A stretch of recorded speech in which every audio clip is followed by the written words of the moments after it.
Hey mommies and daddies, welcome back to my YouTube channel Pregnancy and Parenting। Pregnancy के दौरान नए नए माता पिता बनने जा रहे कपल्स के मन में कई तरह के सवाल आते हैं। साथ ही अलग अलग तरह के लोगों से आपको अलग अलग तरह की एडवाइसेस सुनने को मिलती होंगी, जैसे कि ये खाओ बच्चा ऐसा होगा, वो करो बच्चा वैसा होगा। इसके अलावा प्रेगनेंसी रिलेटेड कई ऐसे मिथ्स आपको सुनने में आते होंगे जो हमें भ्रम में डाल देते हैं। तो ऐसे ही सवालों के जवाब आज के इस वीडियो में मैं आपको देने की कोशिश करूंगी और ऐसे ही कुछ प्रेगनेंसी रिलेटेड मिथ्स के बारे में डिस्कस करेंगे जो पूरी प्रेगनेंसी के दौरान हमें सुनने को मिलती रहती हैं। नमस्ते, मेरा नाम खुशबू है और मेरी एक 3.5 साल की बेटी है। आज का ये वीडियो बहुत ही इंटरेस्टिंग होने वाला है, तो हो सकता है आज का मेरा ये वीडियो थोड़ा लंबा जाए, मगर इम्पॉर्टेंट पॉइंट हैं तो मैं आपसे रिक्वेस्ट करूंगी कि वीडियो को अंत तक ज़रूर देखें।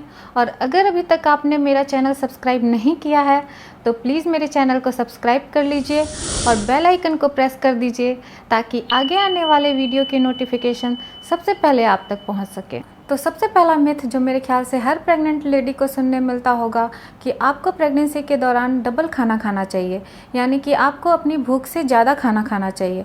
तो ऐसा बिल्कुल भी नहीं है, आपको ज़्यादा खाना खाने की बिल्कुल भी ज़रूरत नहीं है, मगर हाँ आपको ये कोशिश करनी चाहिए कि हर थोड़ी थोड़ी देर में थोड़ा थोड़ा खाना आप खाते रहें और आपको कोशिश करनी चाहिए कि आप ऐसा खाना खाएं जो इजीली डाइजेस्टेबल हो और फुल ऑफ न्यूट्रिशन हो।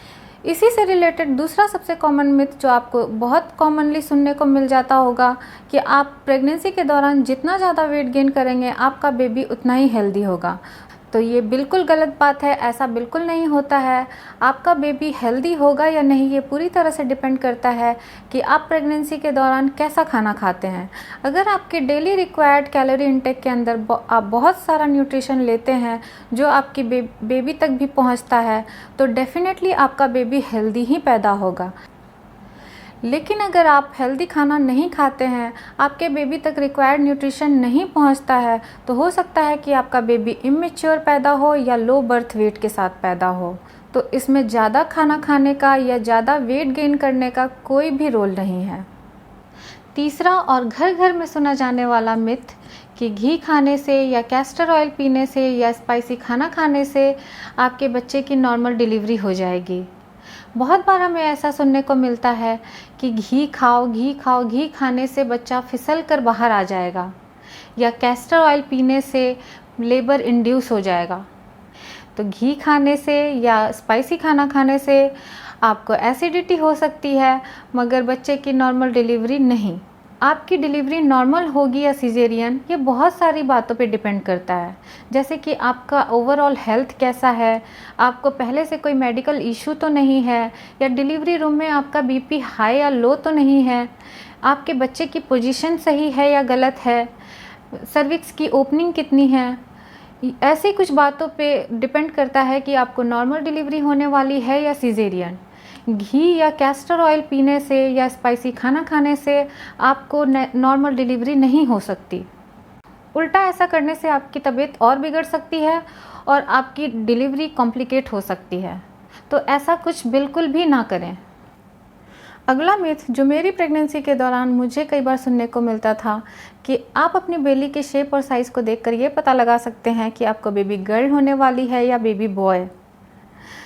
कई बार आपने सुना होगा कि कोई कहता है कि अगर आपकी बेली आगे की तरफ निकल रही है इसका मतलब आपको बेबी बॉय होने वाला है, और अगर आपकी बेबी राउंड शेप की है यानी कि ओवरऑल वाइड है तो आपको बेबी गर्ल होने वाली है। हर लेडी की शरीर की बनावट अलग होती है, किसी की हाइट ज़्यादा होती है, किसी की हाइट शॉर्ट होती है, कोई हेल्दी होता है, कोई लीन होता है, और इसी पे डिपेंड करता है कि आपकी प्रेगनेंसी बेली कैसी है। इसमें लड़का या लड़की होने का कोई रोल नहीं है। अगला मोस्ट कॉमन मिथ है कि नारियल पानी पीने से या नारियल खाने से या कोई भी सफ़ेद चीज़ खाने से या केसर दूध में मिला करके पीने से आपका बेबी फेयर होगा। आपके बेबी का कलर पूरी तरह से डिपेंड करता है माता और पिता के जीन के ऊपर। आपने कई बार ऐसे देखा होगा कि माता और पिता दोनों ही फेयर हैं लेकिन बेबी का रंग सांवला है, और कई बार ऐसा भी होता है कि माता और पिता दोनों ही सांवले हैं लेकिन बच्चा फेयर है। ऐसा होने का कारण है कि पेरेंट्स के अंदर कई सेट्स ऑफ जीन होते हैं। इसमें से कौन सा जीन डोमिनेट करके आपके बेबी के अंदर जाता है, इस बात पे डिपेंड करता है कि आपके बेबी का कलर क्या होगा। और सिर्फ कलर ही नहीं, बेबी का हाइट कैसा होगा, बेबी के हेयर स्ट्रेट होंगे या कर्ली, ये भी पूरी तरह से जीन पर ही डिपेंड करता है। तो बाद में कुछ भी खाने या पीने से आपके बेबी के अंदर कोई भी बदलाव नहीं होने वाले। अगला भ्रम जो बहुत कॉमनली हम अपने बड़ों से सुनते हैं कि प्रेगनेंसी के दौरान आप जिसकी तस्वीर सबसे ज़्यादा देखेंगे, आपका बच्चा उसी की तरह देखने में होगा। तो ऐसा बिल्कुल भी नहीं होता है। बच्चा किसके जैसा दिखेगा ये पूरी तरह से डिपेंड करता है माता और पिता के जीन के ऊपर ही। तो ये कहना बिल्कुल भी गलत है कि आप जिसकी तस्वीर सबसे ज़्यादा देखेंगे, आपका बच्चा उसी की शक्ल का होगा। एक और मिथ जो अक्सर आपको सुनने में मिल जाता होगा कि अगर आपके सीने में जलन रहती है प्रेगनेंसी के दौरान, तो आपका बेबी हेयरी पैदा होगा, यानी कि आपके बेबी के शरीर में बहुत सारे छोटे छोटे रोए जैसे बाल होंगे। ऐसा बिल्कुल भी नहीं है। ये बहुत कॉमन है कि छोटे बच्चे के शरीर में डिलीवरी के दौरान बहुत सारे बाल होते हैं, जो कि समय के साथ धीरे धीरे कम भी होते जाते हैं। इसका हार्ट बर्न से या सीने में जलन से कोई भी रिलेशन नहीं है। कई बार आप अपने बड़ों से सुनते होंगे कि एक प्रेग्नेंट लेडी को हेयर कलर नहीं करना चाहिए, या हेयर डाई नहीं करना चाहिए, या स्किन केयर प्रोडक्ट्स यूज़ नहीं करना चाहिए। तो ऐसा बिल्कुल भी नहीं है। आपका बेबी एमनियोटिक फ्लूइड के अंदर यूट्रस में पूरी तरह से प्रोटेक्टेड होता है। तो आप प्रेगनेंसी के दौरान अपने हेयर या स्किन पे क्या अप्लाई करते हैं, उससे आपके बेबी पे कोई असर नहीं पड़ता। जब तक कि कोई हानिकारक चीज़ आपके मुंह के रास्ते से आपके बेबी तक नहीं पहुंचता, आपका बेबी पूरी तरह से सेफ़ है। प्रेग्नेंट लेडी को अक्सर ये सुनने में मिल जाता होगा कि आपको मीठा नहीं खाना चाहिए। देखिए, वैसे तो मीठा हो या नमकीन, कोई भी चीज़ आपको मॉडरेशन में ही खाना चाहिए। जब तक कि आपको किसी तरह का कोई मेडिकल कंडीशन जैसे कि डायबिटीज़ या बीपी, या प्रेगनेंसी के दौरान अगर आपका शुगर लेवल हाई है या आपका बीपी हायर साइड में है, तो फिर तो आपको डॉक्टर या आपके डाइटिशियन से कंसल्ट करने के बाद ही आपको कुछ भी खाना पीना चाहिए। लेकिन अगर आपको ऐसी कोई भी मेडिकल कंडीशन नहीं है और आपके डॉक्टर ने आपको सब कुछ मॉडरेशन में खाने को बोला है, तो आप सब कुछ थोड़ा थोड़ा खा सकते हैं। हाँ, अच्छा तो यही होता है कि आप अनहेल्दी रिफाइंड शुगर की जगह पे आप कोई नेचुरल स्वीटनर का इस्तेमाल करें। प्रेग्नेंट वीमेन को ड्राइव नहीं करना चाहिए या प्रेग्नेंट वीमेन को फ्लाई नहीं करना चाहिए। जहाँ तक ट्रैवलिंग की बात है, तो कोशिश तो यही करनी चाहिए कि जब तक कोई अर्जेंट ना हो, आप जितना हो सके अपने ट्रैवलिंग को अवॉइड करिए। लेकिन अगर आपके पास कोई ऑप्शन नहीं है और आपको ट्रैवल करना अर्जेंट है, तो सबसे पहले आपको अपने डॉक्टर से कंसल्ट करना चाहिए। अगर आपके प्रेगनेंसी में किसी भी तरह का कोई हेल्थ इशू नहीं है और आपकी प्रेगनेंसी हेल्दी है, तो आप आराम से ड्राइव कर सकते हैं। और एरोप्लेन में फ़्लाई करने की जहाँ तक बात है, तो आप अपने डॉक्टर के परमिशन से फ्लाई भी कर सकते हैं। बस आपको एक बात का ध्यान यहाँ पर देना चाहिए कि आपकी जर्नी स्ट्रेसफुल नहीं होनी चाहिए। आखिरी और मोस्ट कॉमन मिथ कि अगर आपकी पहली डिलीवरी सिजेरियन थी तो आपकी दूसरी डिलीवरी भी सिजेरियन ही होगी, या आपको नॉर्मल डिलीवरी नहीं हो सकती।